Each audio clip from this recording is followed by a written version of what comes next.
Hello, how are you? Ragged. Ragged?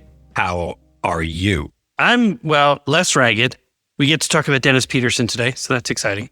I got two questions. One, did you put this guy here during this week on purpose? Were you strategic about this one? I thought we're coming to the end of our year, the school year. Some have already concluded if you're in the South, the Southwest, the Midwest. East Coast and West Coast are coming close. They've got a couple of weeks left. And I was really interested in sharing a leader who spanned so many decades. And that's super interesting. And so to me, it seemed like we have looked back on this year and have probably thought to ourselves, education will never be the same in some ways, looking at the current administration and changes that are being proposed. And I'm curious to consider someone who may have been doing this for 40 years in the superintendency role. In the superintendency. Right. To have maybe some perspective that a number of us who did it for less than 10 years, and so many in the nation right now who are in their first 3 years, I think about 40%, I don't think is wrong to say, is in their first 3 years of the superintendency, that what we perceive to be a house on fire may be true. The house may be on fire. And at the same time, houses have been on fire in the past. How did they extinguish them and rebuild? You're going to hear it coming up here in a second. I will say that I really appreciated, for example, the conversations we're having right now around open enrollment nationwide, and particularly at each state. His perspective rattled me a little bit, and at the same time, forced me to do some thinking about at what point do we say that our role as superintendent is exclusively for the community we serve and or to collaborate with those communities that are our neighbors. And that one, so I'll just stop there. We have a conversation with Dennis Peterson. Dr. Peterson was the superintendent in a number of states. You're going to hear his all first, about what, in 67, what was his first superintendent? Was his first superintendent 67? Is that correct? The reason I ask is I was born in 1971. So when were you born, Peter? 75. Turning 50 this month. Lord, you're a child. I feel like a child. Oh, it gets worse, brother. It gets worse. It only goes one direction. This morning I woke up and my ankle, I was like, what did I do to my ankle? Like what? I was sitting in 3 doctor's offices yesterday, 7 a.m., 10 a.m., and 3:30. Good for you for getting it all done, though. I just postponed my dentist appointment till, and they're like, first availability is the end of August. Like, what? Okay. I guess that hole in my tooth will just have to be a hole in my tooth for a little longer. But I ask that because 67 and 2025 are very different time periods. Mm-hmm. What I loved was that he brings this perspective on it. And I mean, if I could connect to is it on fire? It doesn't seem like it to Dennis Peterson. Like we definitely seem like kids screaming. And he sort of seems like, we'll figure it out. Let's hear what you think, listener. So enjoy this conversation I had with Dennis Peterson. You're listening to An Imperfect Leader. I'm Peter Stiefelman. I'm Jamie Almanzon. And we'll see you in a few minutes. Imperfect Leaders. Are you facing challenges filling open speech-language pathologist positions within your district? Kind of a silly question, because I know you are. MPAT Speech understands the critical need for qualified professionals in your schools. They recognize that communication lies at the heart of academic success, and that's why they're dedicated to helping you bridge the gap by offering expert therapists and innovative telehealth solutions. Don't let open positions hinder your students' success. Partner with MPAT Speech today and ensure every child in your district has access to the speech therapy they deserve. MPAT Speech. EMPATspeech.com. Empowering students, empowering schools. Today on An Imperfect Leader, our guest is Dr. Dennis Peterson. Dennis is a retired superintendent with over 50 years of experience in public education. His superintendent career began in 1967 and spanned until 2022, during which he led multiple districts across the country. In Minnesota, he served as superintendent for Minnetonka, Southland School District, and Mounds View School District, which is in suburban St. Paul. And at that time, he also earned the title of Minnesota Superintendent of the Year in 2009. And beyond Minnesota, he held superintendent roles in several other states, He led the Princeton School District in suburban Cincinnati, Ohio, the Rockwood School District in St. Louis, Missouri, the Laramie School District in Cheyenne, Wyoming, and additionally, he served as superintendent in Mitchell and Bison, South Dakota, where he was honored as South Dakota's Superintendent of the Year in 1985. Dennis, first of all, let me say welcome to An Imperfect Leader. Thank you. Great to be here. And then secondly, if you've ever traveled the country and you see on the back of an RV, it's got a map of the United States and people fill them in as they drive from state to state. That's how that was my visual for your career. It's like, I've been everywhere. 52 years, you have to move a little bit. It's amazing to me and just such an honor to meet you. And you and I share a colleague and friend in Chris Gaines, and I was so pleased that he connected us.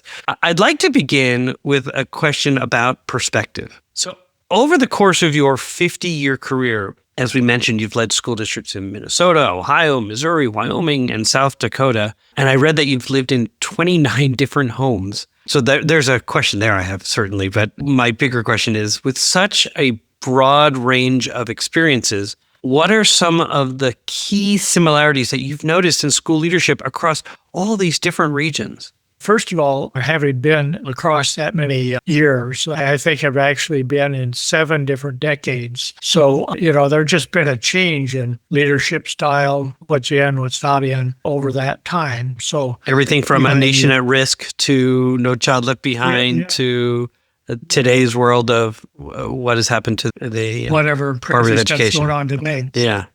So, just that alone gives you a different perspective, because when I started, most superintendents were pretty autocratic. They ran their district, and that was, the board kind of served them instead of the other way around. And so that had started to change when I began back in the 60s. And so my more inclusive leadership was quite new at that time.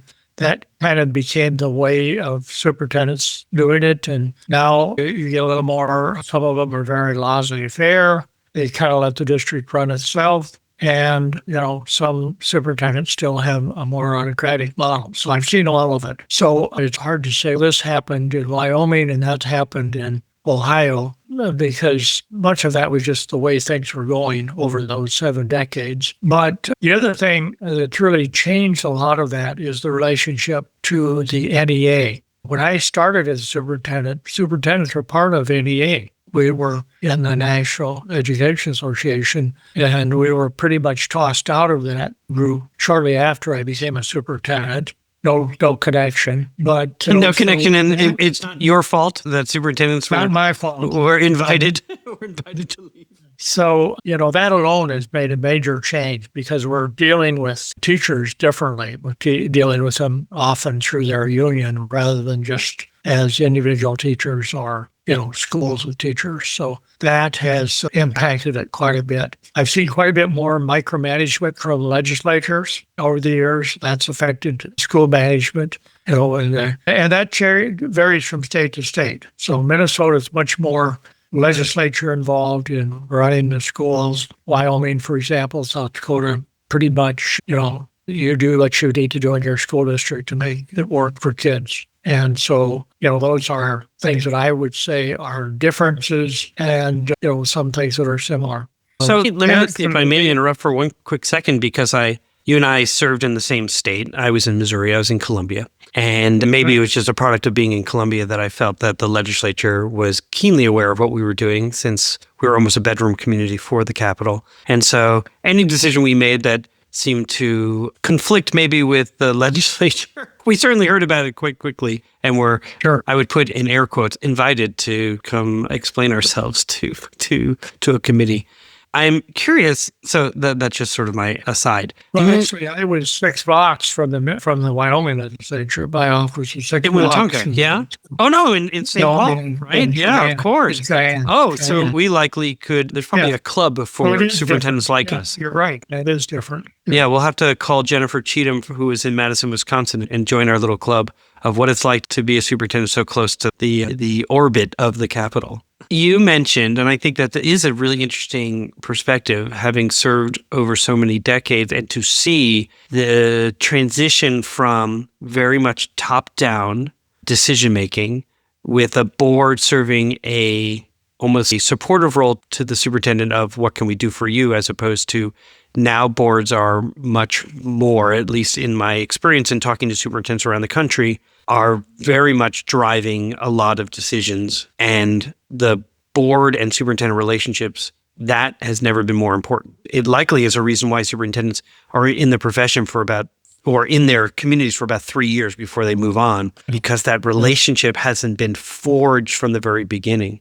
And so you use the term inclusive leadership, and I wonder if you would expand on that in terms of how you advise leaders, experienced, new, and those in mid-career. What do you mean by inclusive leadership that they should really take note? I'm actually working with the 6 aspiring superintendents through AASA.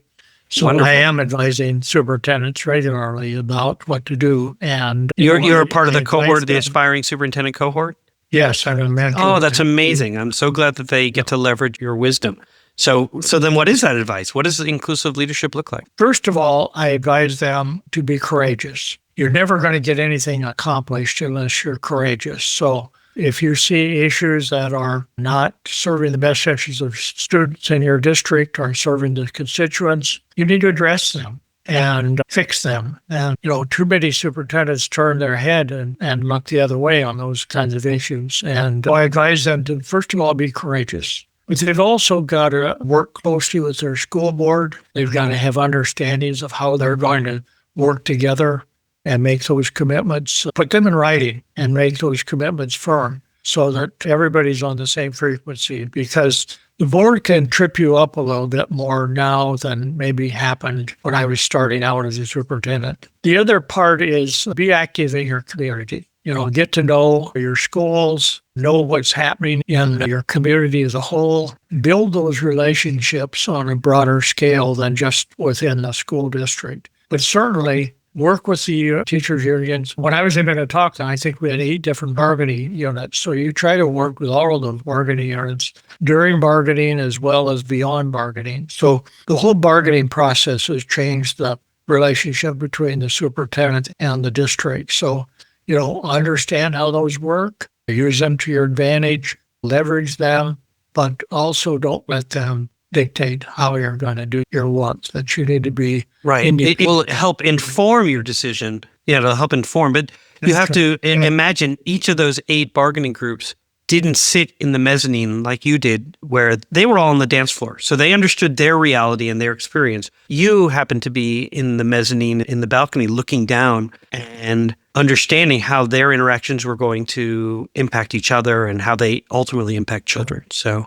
they all had self-interest. So, my interest was the students and the community. And so they saw part of the elephant, but they didn't see the whole elephant like superintendent. Exactly. That's a great metaphor as well. I would add, so where I was in Missouri, there is a new superintendent has been named. And so Jeff and I talked, and he indicated that when he listens to the podcast, he knows there are gems there because it has everything to do with the district he's now inheriting. So I'll share this one, Jeff, which is that when I first became a superintendent, I was advised by our school board association to ask each board member for 3 to 5 people. I typically did 3 that they thought were those thought leaders in the community that I should get to know. And it was the best advice because for 2 reasons. One, I got to understand who my board member valued in the community. And 2, I got to learn from the community member what was important to them. And I guess a third is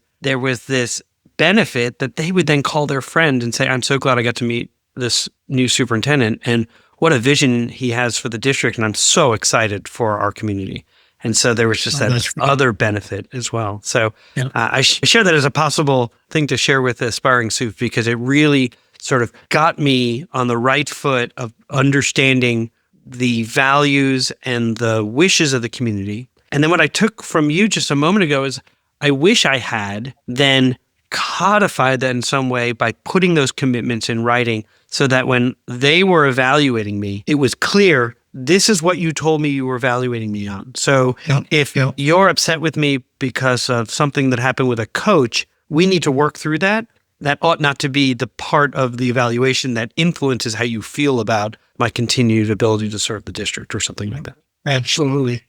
Yeah, those agreements up front really help a lot because you're doing that before you get into the heat of the battle. And you're not talking about something a board member has done already that's not appropriate.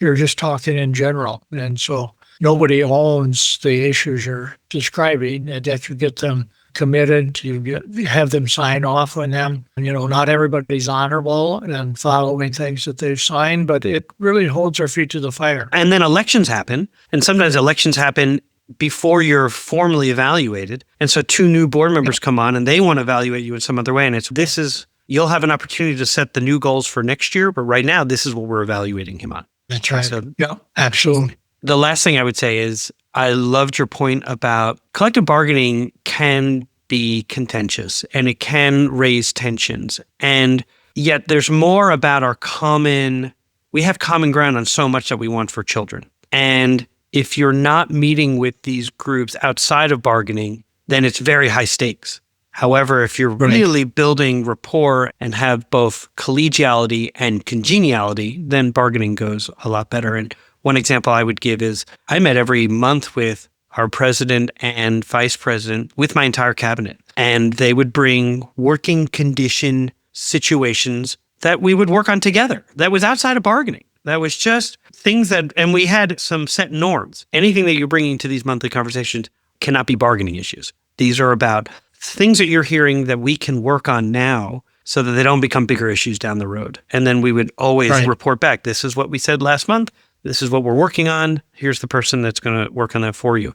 And I really felt like that created a cultural field of respect. If you're just joining us on An Imperfect Leader, our guest today is Dennis Peterson, a retired superintendent with over 50 years of experience in public education and a leader known for his positive impact on school districts across multiple states. Dennis, in the leadership model that I use to advise others, there's a dimension called nested patterns. It's the muscle of the work, and it tries to answer the question, how do we want to be together? And inside that dimension is a term, growth mindset. So with your permission, I'm going to explore open enrollment policies with a growth mindset because I know that in the past, I certainly would have been very closed mindset on this. But I read that you have experience with open enrollment, and this is a topic of conversation in many states. Proponents see it as a way to expand opportunities for families, while opponents might worry about the unintended consequences, such as competition between districts, maybe loss of revenue, and that can lead to strained relationships between superintendents. So with a growth mindset in mind, how do you think districts can navigate these challenges while ensuring that all students, regardless of where they live, have access to a high-quality education? Certainly a big topic in education. And, I would say that open enrollment is a form of vouchers in a way. And so vouchers have always been seen negatively by a lot of educators. And I would say that I entered Minnesota with a negative attitude toward open enrollment. At the time I came into Minnetonka, they were losing about 2,000 students who lived in their district but went elsewhere. And so they were kind of a loser in that whole prospect or that whole thing, not only to private schools, but to other districts. And so I really made sure that open enrollment plan was part of our strategic plan. And so we really set about attracting families. And so over time, Minnetonka has now reached the point where they have about a third of their students who don't live in their district. They're all over, those students are open enrolled. So they attract students from all over the metro. Over 4,000 students come to Minnetonka through open enrollment. And it's made a big difference financially for Minnetonka. They've been able to offer a program they never would have offered based upon what the legislature was giving them. So it's like, obviously grew to like open enrollment and made that a centerpiece of what we were trying to accomplish. But all of that in our district was an effort to get those kids back from the private schools, from other districts. So it wasn't like we're out there trying to, entice students to come from Gotcha. districts. So not like in Arizona where there are billboards that tell the neighboring district, hey, come over to our district, we're better.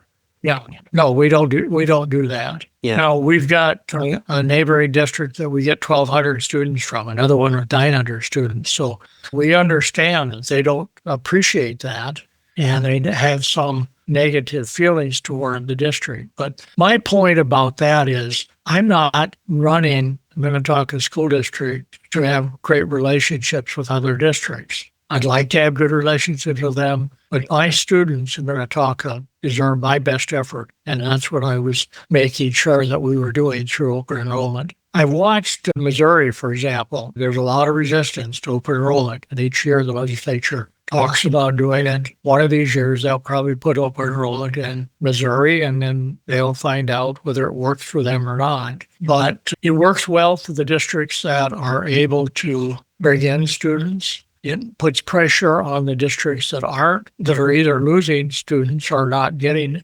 students from elsewhere to get a better program. Minnetonka didn't have the program that attracted students when I went there. By the time I left, they are the epitome of what people want in a school district in the Twin Cities. The other thing that changed, obviously, is when I went to school, you went to the school down the street. That was just the way it is. And now parents are willing to move their kids.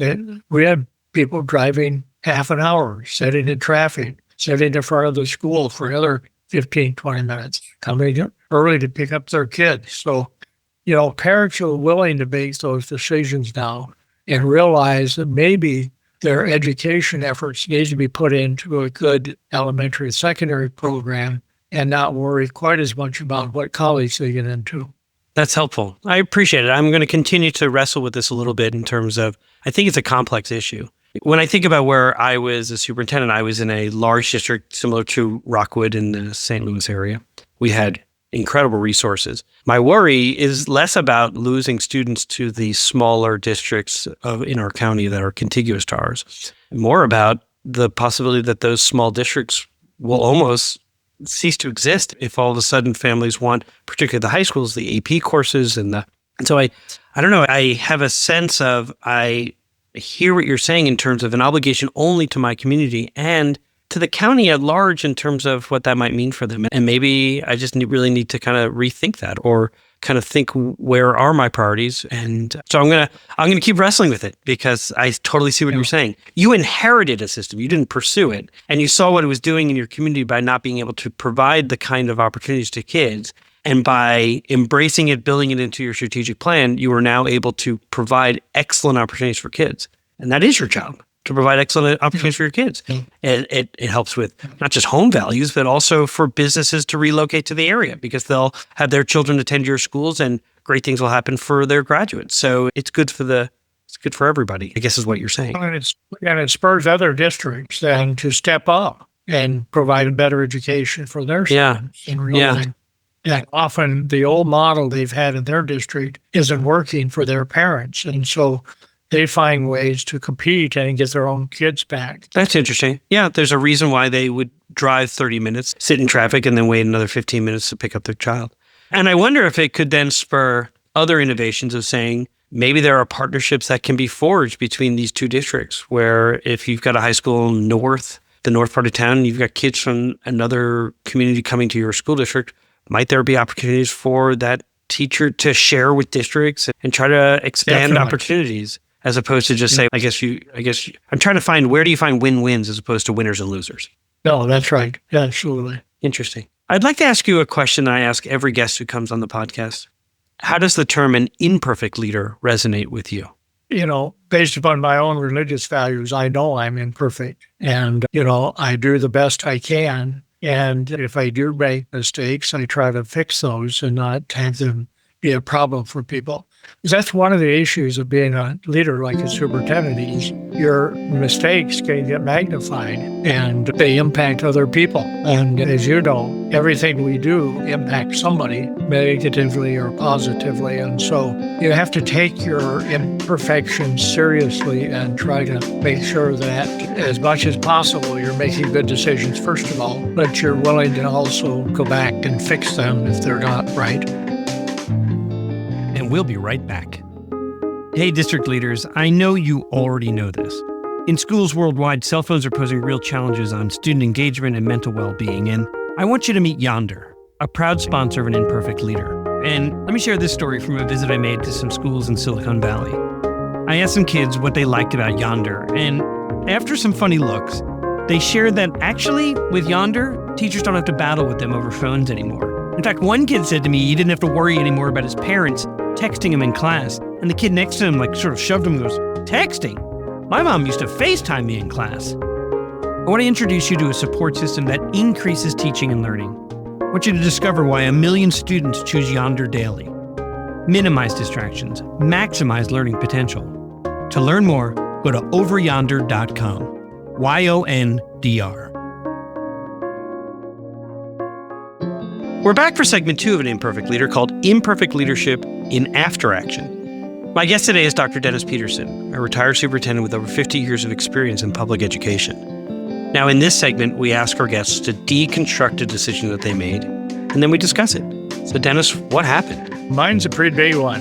Obviously, over the years, I've had several things that I felt I needed to fix, but this was a big one. And back in the early 1990s, I was superintendent in a district in Missouri called Rockwood, and they were growing about 1,000 students a year. So we had to really keep ahead of that growth with having facilities. So we had a committee that put together a plan for building 2 more high schools, 2 more middle schools, some elementary schools, and some large additions on other schools. And we had the cost of that estimated for us by a large construction firm, one of the largest in the world. And so we found out that we had to do that for the bond issue. So we ran a big bond issue, the biggest one in the St. Louis region at that time. And we discovered after we had done it and started work with the architects that we didn't have enough money, that the estimate was too low for the projects that we had. So, here we sit. We made all those promises to people, the voters, the students, the staff, all of that we were going to build all these projects. And so we had to figure out what to do. Either we cut back on the projects, we cut out some of them, or we'd find more money to do all the work. So my choice was to find more money to do all the work. At that time, St. Louis had a desegregation program going that had students coming out to Rockwood from central St. Louis City, about 2,600 kids at that time. And so the state of Missouri was willing to pay for facilities for those students. So I worked with the state of Missouri. We got additional money to enable us to meet our commitments to people and save face for everybody. But mainly, we were able to meet the needs of students. So, it was a real learner. I had to learn a lot about relying upon one company to tell us what our costs would be and find more ways to work with other people to get advice about all that. So I'd love to dig into this a little bit. What a great learning experience, particularly for school districts across the country who, many of them are trying to figure out how to deal with declining enrollment and budgets. And there are many who are also inheriting past decisions to wait to build. And they kept changing attendance areas to try to shift kids around, and they can't do that anymore. But they're in a position where they need to build. Now, if I understand correctly, you are in Missouri. Missouri requires, I think it was 57% for a bond. So your community stepped up and said, yes, we'll fund this. And you got a quote from a construction company. Was this as part of an RFP process that they bid and said this is what it would cost, and then you went to the community, or they sort of did an analysis and that was the number you took to the community? Yeah, we had a working relationship with them. Gotcha. So you had a sort of a contracted. We just got the estimate for the bond issue. Gotcha. Okay, so you take it to the community, and then as costs are coming in and the cost of materials, the cost to, as they do the evaluation of they do an environmental evaluation, they do a ground soil evaluation, they realize, they have to go deeper, or they have to do all these different things. And it turned out it was going to be a lot more expensive. And so what would you say, I think you alluded to it, but I'd love for you just to say it again, if that's all right. What would you say got overlooked in this process? I think what got overlooked is that we didn't get enough information. We took the estimate from one company. We may not have given them enough information from the architects. So we should have had architects more involved up front to help them give us a good estimate. And so both of those were mistakes. And so we had to move beyond the mistake. We accepted the mistake, but we needed to meet our obligation to the voters. How did you talk about the mistake publicly? We just described what had happened, that we had relied upon this number and how we were determined to follow through and do all the projects. So we didn't renege on our commitment at all. We put the burden back on ourselves to find the money to do that. To what extent was your board concerned that you were going to ask to have them go to the public again to authorize another election or, bond election? I don't think that ever became an option we discussed in depth. Yeah. You just said, I'll figure this out. The burden is on the superintendent to fix this. What did you learn about relationships? That you need to, first of all, know who you're working with. Secondly, you have to include people that maybe you hadn't thought needed to be a part of the process at that point. They would have a role at some point, but maybe not then. So I brought in my perspective on how to do that. So, it really taught me that you have to get much more information if you're dealing with something that big. Who are those additional people? What perspectives are you bringing? Are you saying other construction companies who might have a different perspective, or engineers, or traffic studies? More construction companies who can tell you what they think it would cost, and then also the architectural firms. So, if I'm describing something to you that is called a school, it's going to hold 2,000 students, that can either be 300,000 square feet or 250,000 square feet. That makes quite a difference which one we choose. Yeah. And so I think the original estimate came for a $250,000 school, or square foot school, and when we wanted to build a 300,000 square foot school. Understood. So including the people most impacted by, I was thinking about including the people most impacted by that decision. So, are you a comprehensive high school? Are you going to have athletics, a full range of athletic opportunities? Are you going to have what we call career and technical education now, or vocational programming? How are you using your fields? Who's going to use your fields? Is it a community center as well as a school? All those types of things. I imagine when you look back, it says, when we start with them, then the architect fully understands what we're trying to build. And then that gives us a more accurate look at what this will cost to build it. Absolutely. Yeah. My experience with building, we also were a growing community, still growing. And I thought we really made a shift when we started to also include teachers and custodians and food services in the process of developing what the school would look like, because they know best the flow of kids, the flow of their product, the need for storage. And it started to develop, I think, better schools. And then secondly, to your point of including additional construction teams does, I think, two things. One, it keeps the original relationship you have pretty honest, because they know that they have to do a good job. They can't be just comfortable knowing that they're going to be the choice.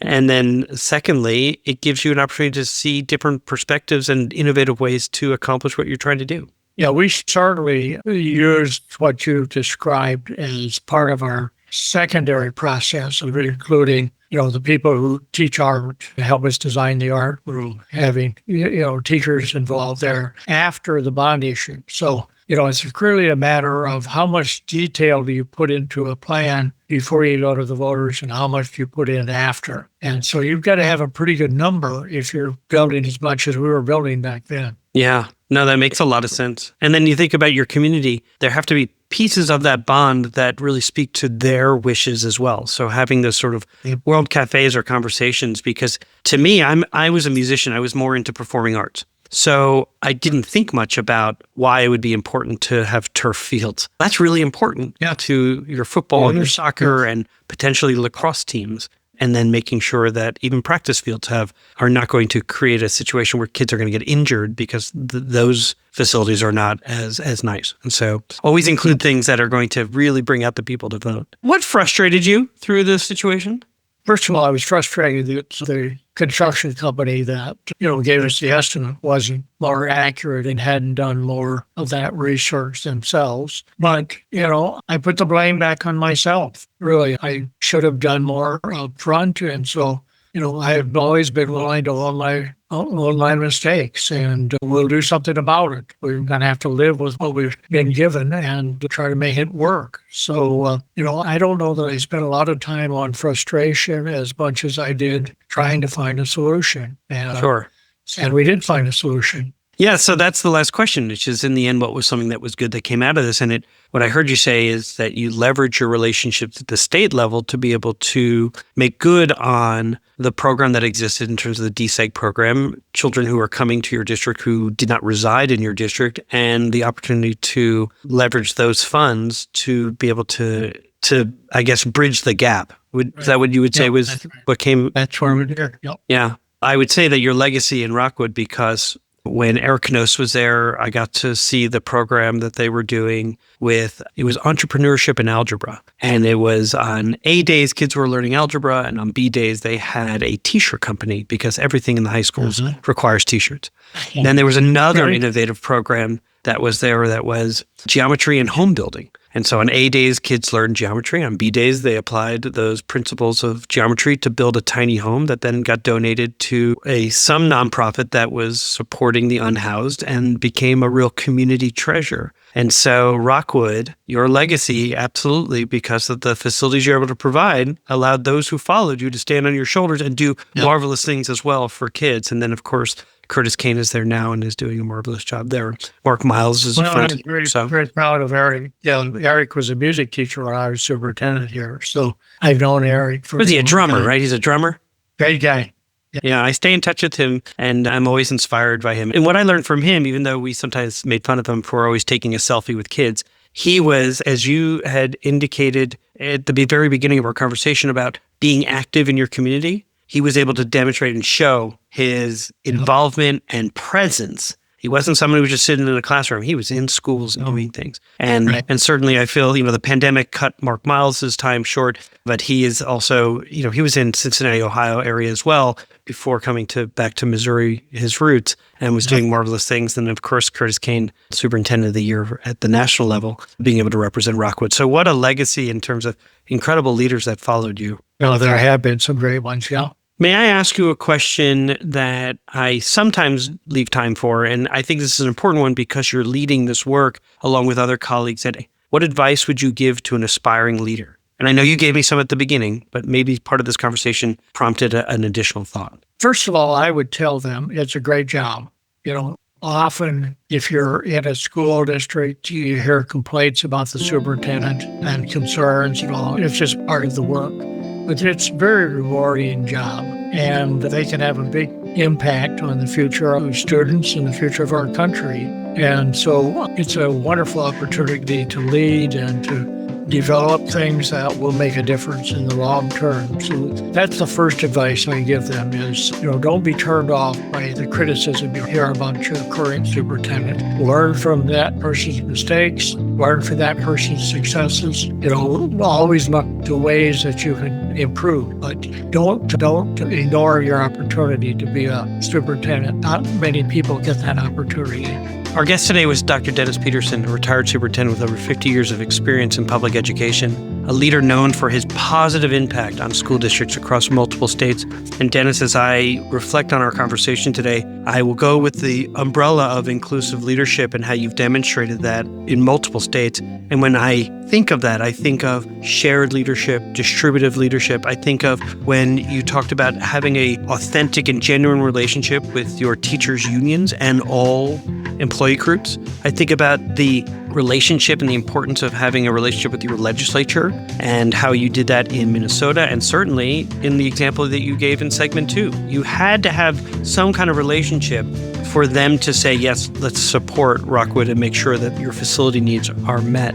And you talked about the impact of decisions and being just mindful of the decisions we make and the impact that they have. I have so many other examples that I've written down here, but I just, more than anything, I'm grateful for your time, grateful for your service, and for you to remind all of us, particularly those who are going into the job, that we need them more than ever. Now, more than ever, we need great leaders leading our school districts and our communities. Thank you very much. I appreciate the opportunity to be with you today.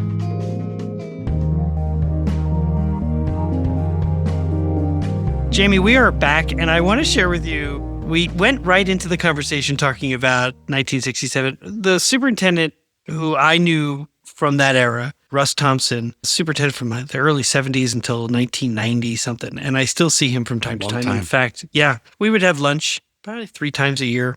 And I saw him recently. I was in Columbia, Missouri for a bat mitzvah. And so I brought together the superintendents of the past with the newly named superintendent to sort of share. And it was really neat. And I know you've given me grief in the past for not recording it because it would have been pretty cool. Anyhow. It would have been awesome. It would have been awesome. Sorry. And you can call me to those meetings to just be the interviewer. I would love to. That would have been great. In those conversations we've had over the years, when you were, as we were going into right before the recording of this conversation with Dennis Peterson, it made me think about when he would say to me, like, tell me what's happening right now. And I'd say, oh my God. I mean, it's like, I'll make a decision or we'll make a decision. And unless the person was in the room, they feel as if they weren't a part of that conversation and then immediately just hammer everybody on social media. And it was really interesting to watch his perspective of I don't even understand what that means because that wasn't a thing. I didn't have to worry about those kinds of things. We would do a press release, it would be in the paper, and then everybody would learn. And in the conversation with Dennis Peterson, he kind of not alludes to it, he says it pretty, clearly, talking about the evolution of the school leadership and external pressures. And he said, the superintendent and the dynamics of school leadership had changed significantly. He said when he started, that most superintendents were just pretty autocratic and the board kind of served them instead of the other way around. And it's so true. I was like, oh my gosh, it's so true. You have very active boards who want to be very involved in the day-to-day operations, as opposed to being providing advice and guidance and a community perspective to the work that's going on. And then he also talked about seeing more micromanagement from the legislature over the years. And I'm like, yes, particularly around school management. Absolutely. And so in his after action review, when he talks about, my gosh, we went out for a bond, we passed the bond, and it turned out it wasn't enough money. And I went to the state government and asked them for some help, and they provided the assistance that we needed in terms of money. I thought, that doesn't happen anymore. There's just no way to say, like, that's not my problem. You want local control? Control it locally. Good luck. I thought it was funny that you asked, what would you change or something you would have done differently in the after action review? He's like, I probably should have gotten more information from the architects. I appreciated that humility. That's it's evident. That's evident. I know. The construction company you got a bid from was wrong. That was funny. That I think is a great insight in terms of the longevity, both in terms of the perspective and longevity of his superintendencies, as well as the difference between 2025 and the times that he's been, even in Superintendent of the Year in 2009, it's still a different beast in 2009. And so here's what I think has changed, what I think has changed and what he may not have had to navigate too much is the weaponization of social media. And I do like that he sees the difference between the autocrat and someone who's working in conjunction with their board or the board directing the superintendent, and how that changes the way in which a leader can lead. And, suddenly the concept of bold leadership ends up being taking a stand against your board. Yes. When I asked what kind of advice do you have, he talked about being courageous. And I thought to myself, like, I don't know if I should have asked for an example, and I think you've just provided it, is that you may have to, I have a friend who's a superintendent who brought something to the board and they voted no 7-0, and he was okay with it. And I remember asking, like, really? He's like, yeah. It wasn't a hill to die on kind of thing. I thought that was kind of interesting. It's interesting. So he's okay with indicating that he disagrees, but he also just, in this case, he takes it. Yeah, I have to remember what all the circumstances were. And so but I just remember, because my first instinct or my first response was like, yikes. Like, I wouldn't bring anything forward if I didn't know I had, obviously, the 4 votes in a 7-member board. And more so than that, I would want to make sure I had 5 votes. 5-2 is still a firm majority as opposed to 4-3 where you kind of squeak in. Yeah. Because then you're holding the bag if things go wrong, as opposed to we made this decision together. You're like, I told you it wasn't going on. And one person would be like, I had reservations, but I trusted you, so I voted for it. No, you want 5-2, 6-1, 7-0. 4-3, only if you have a fiercely divided board and they are really in their camps and you're doing this for the right reasons kind of thing. Tell me a little bit about what your own personal perspective on open enrollment, in that what you end up saying at the end is, oh, you really gave me something to think about. I really have to think about this. And I'm like, oh, I think he's just not disagreeing to him. I think he's not so disagreeing true. with him. I'm And too so polite I'm interested. of a host. I'm so sweet. polite.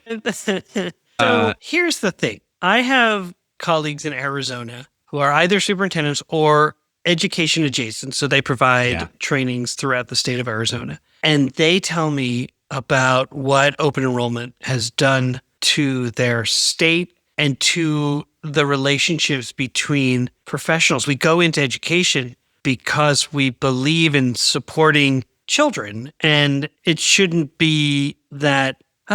So you see, I'm still struggling with this. So in Arizona, school districts will put up billboards to compete with their neighbors to say, come to our district, because it's life or death in terms of funding to recruit people to come to you. And so as opposed to taking the perspective of how do we improve opportunities and outcomes for everyone, and if the district needs additional support, then they ought to get it, as opposed to let's just let them like die on the vine, and those who couldn't figure out how to get out are going to be casualties in this approach to reform. And I guess maybe that's where, if I get all the way down to my beliefs, principles, and values, it's that piece about reform versus transformation. And reform still, for me, is sort of coaching for compliance, high pressure. And this just seems to be a tool in terms of having winners and losers. And so that's really where I was like, you've given me something to think about. And I'll tell you, he did, if I'm being honest, because he talked about, well, my job, I'm hired by this district to do my very best for this district. And I'd never really thought of it that way. I've always sort of approached it from, when you're in a school and you have a professional learning community, you're not saying, I'm in it for my classroom. No, I'm in it for my grade. And I've got these colleagues across the hall. And we all, when we all win, when all kids succeed, we all win. And that's kind of how I approached it from the superintendency of, we're all districts in the same county. So when we all do well, we all win. And my counter question, I have a counter question to his comment. You asked me, and I'm just like, woo, it really blew my mind, because I typically anticipate what someone's going to say. Yeah. I loved that. I like it. I like when you are in a position where you're like, oh, that is so different than what I would think. Yeah. And that obviously you and I have value systems that are about supporting every kid. And I think that I'm not saying Dennis doesn't. My counter question would be, or my follow-up question, when he says, I'm responsible for the kids, in this case, it was Minnetonka, I believe, would be, if that's true, why are we worrying about kids that aren't in Minnetonka? Why are we spending any time or effort recruiting, considering anybody who doesn't already go to from a financial Minnetonka? Perspective, it is. Got that part. I got that. Yeah, I got that part. Look at all these things I can fund now. Yeah. So then basically you're worrying about recruiting other kids to get the money. Yeah. And more often than not, it it seems like you're recruiting kids who have fewer needs and they don't have any kind of special requirements or interventions that are going to be needed, because these are families who are going to provide transportation, and they're, when he said that, they'll drive 30 minutes across town. And then, so who's more likely than not able to do that? Exactly. 100%. And so then all you have to do is offer some $10,000, $12,000, $16,000 per kid from the state, or a combination of state and local funds and some federal. And now they can invest in really innovative programs. And I totally get it. It's just that it creates a winners and losers. I mean, it's where I struggle with charters. Unless you're a charter school that holds on to kids and does everything, and or if you're a charter that's like, it's not working out for you, go back to your public schools. When you create a 2-tier system, I oppose it. When you create a complementary system, because you're able to maybe do some things that you couldn't have been able to do in a traditional public school setting, I'm okay with those. So what prevents us from, maybe I'm just asking it. This is Jamie, the not superintendent, asks a silly question. What prevents us from not just collaborating with districts across districts, or collaborating with districts? Oh, you can. Why? You can. Why bother with open enrollment except for money? And then it's money. Yeah. You can. Certainly, school districts do it with their CTE programs. Because why would you both create a welding program when one could do welding and one could do cosmetology, or one could do robotics or something like that? And so they enter into partnerships. They have to figure out busing, and they got to work on their schedules. And sometimes that creates a problem because one is traveling to the other, and it takes time to get there. And the school It's day technical, starts. but it's a technical. Those are technical problems. Oh, right? yeah, Those totally. Are things that can Yeah, be sometimes solved. people get upset about it and they just pull stakes Yeah. and create their own. There are great examples of partnerships between and among districts. And I think you're speaking to an innovation that ought to be explored more. It ought to be explored more. How to do that and how to share the costs in a lot of different ways, right? So Because you we might just- have the very best physics teacher who's also certified through NASA to do some type of, aeronautics course, Yeah, right? yeah. And so then you could be providing in both districts, but then you also have to align your pay scales and your collective bargaining agreement. There are certain pieces that they are technical, but they sometimes become insurmountable. Yeah, they're big. I understand that. I see that. But to that effect, we are partnered with a district where it would make, in order to build sustainable professional learning for multiple different leadership teams, we should be doing this in partnership with another district. And because if you do, then you're sharing because the numbers of teams that my organization facilitates doesn't matter. Like, I want it smaller. Smaller is easier. But if you get up, let's say 80 teams, that's a lot of people. And there's some technicals, venue, where do we meet? Where should we go and meet? And are our values aligned? All that kind of stuff. But if you do that, the budget, it's cheaper. That's interesting. I hadn't even thought about the budget. I was thinking about now you have a regional set of values that you're working on. And then you now have a whole collaborative team of people who work in different districts who can be your thought partners, who can problem solve, to share ideas, to create lesson plans together, all of that kind of stuff. That's all the positive. It's so transformative. Yeah. But it comes down to, especially in 2025, I can bring the budget down if we do this. Sometimes that's the motivator. I wish it weren't. But let me say this last thing though, that why I was still struggling with the question, or why you really made me think about something. I'm competitive by nature. Like I just, with sport, with games, it's sometimes unhealthy. And I would say when he said, quote, "My students in Minnetonka deserve my best effort." And that's what I was making sure that we were doing through Open Enrollment. Right. And he said, it puts pressure on the districts that aren't to get a better program. And I thought to myself,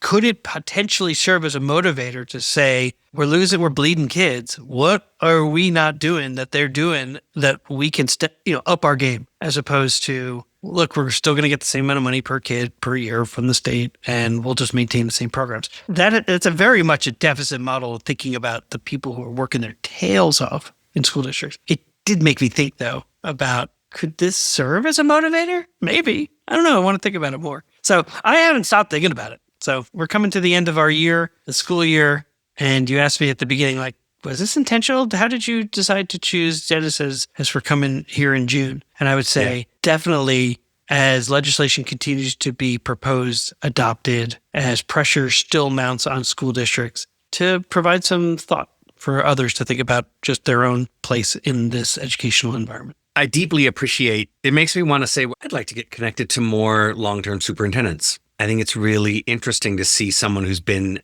the superintendent in multiple decades. And what's the Post-it? What is the Post-it that you have, that Jamie's Post-it that you have on your desk? Why didn't what does you? it say? Why didn't you? Yeah, there's a bunch of questions here like, why didn't you ask him, what is the key difference? What did he notice in each decade? What's something that you noticed in That would have been a good one. from the 70s to the 80s to the 90s? Superintendency and all of those. That's just amazing. It's really amazing. All right. This has been fun. Yes, it has been fun. I will see you next week. I'm looking forward to it, as always. You've been listening to An Imperfect Leader, the Superintendents and Leadership Podcast. All right, I'll see you next week. Yeah, see you next week. Take care. Music for An Imperfect Leader was written and arranged by Ian Varley. Sam Falbo created our artwork, a wood print inspired Daruma doll butterfly. Remember, imperfect leadership is not a scarlet letter. It's a badge of honor. It recognizes that serving as a lead learner is about being a vulnerable leader, an empathetic leader, a compassionate leader. We are proud to be imperfect leaders, so join us next time for another episode of An Imperfect Leader, the Superintendents and Leadership Podcast.